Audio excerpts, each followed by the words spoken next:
In this supplementary video, we present the results for our paper on consensus complementarity control for multi-contact MPC.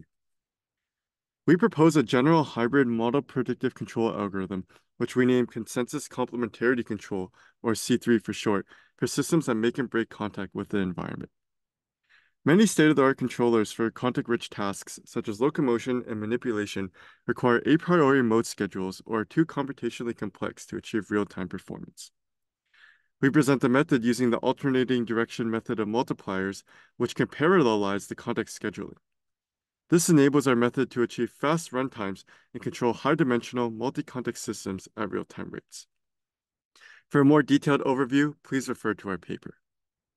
We demonstrate C3 on two different hardware experiments, including a contact-rich manipulation task and an underactuated multi-context system. We also validate our algorithm on several frictional contact problems in simulation. I will begin by discussing our contact-rich manipulation results. In this experiment, the robot's goal is to roll the black ball along a circular path. This is a challenging non-prehensile manipulation problem that requires the robot to delicately and deliberately interact with the ball. C3 robustly accomplishes this task in real time without any offline computations or a priori mode schedule. We initialize the position of the end effector to be above the ball and out of contact.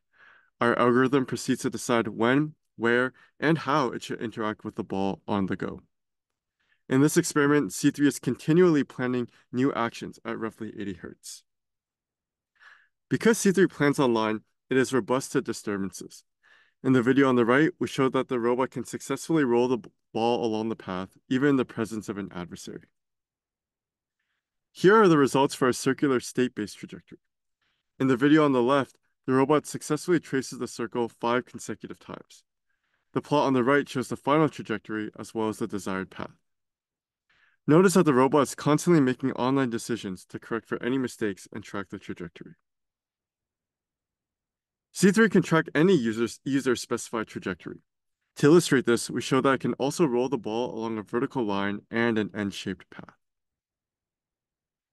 Our second set of hardware experiments were conducted on an underactuated carpole system with soft walls. The goal is to stabilize the system to the upright fixed point, even in the presence of impacts with the wall. This is a common benchmark for contact-based control. The naive LQR solution, which we do not show in this video, is unable to stabilize the system. However, since C3 reasons about contact events, it stabilizes the system in all 10 trials from random initial conditions. C3 achieves impressive real-time performance, but does not guarantee that the original MIQP is solved to global optimality. Nonetheless, for the carpole experiment, we find that C3 can still discover near-optimal solutions. The graph on the right shows the approximate cost to goes for a particular trial. The black line is the cost to go of the actual trajectory. The red line shows the optimal cost to go, which was computed offline by solving the full MIQP to global optimality. And finally, the blue line shows the cost to go for the C3 solution. Note that the optimal cost to go, shown in red, and the C3 cost to go, shown in blue, are nearly indistinguishable. Lastly, we present some of our simulation results. In both of these videos, the robot must roll the ball along a circular path, but at two different speeds. In the leftmost video, the desired trajectory is slower, which allows C3 to roll the ball very accurately. In the rightmost video, the desired trajectory is faster. C3 is still able to track the trajectory, albeit with slightly lower accuracy. We also conducted experiments with multiple balls. This problem becomes significantly harder as we increase the number of objects in the scene, since this introduces new object-to-object and end-effector-to-object interactions. The goal is to roll all balls towards the left. C3 reasons about both ball-to-ball and end-effector-to-ball contact interactions in real time. It discovers that it can complete the task by colliding one ball into the other. We note once again that no offline computations are necessary to run the algorithm. In the video on the right, we demonstrate a novel convex projection method to help achieve real-time performance, even in the presence of a high number of contact modes.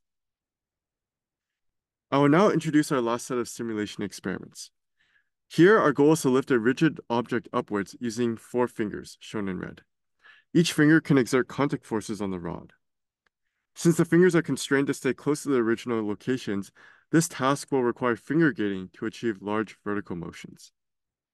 In all trials, C3 discovers a finger gate online to complete the task.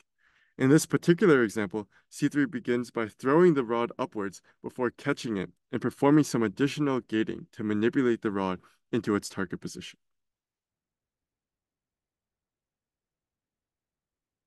In this final experiment, we demonstrate that C3 can also reason about stick-slip transitions.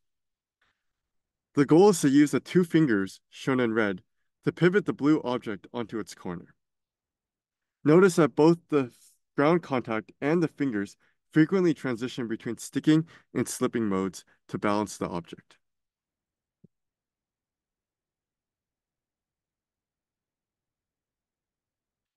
This concludes our selection of experimental results from our paper on consensus complementarity control for multi-contact MPC.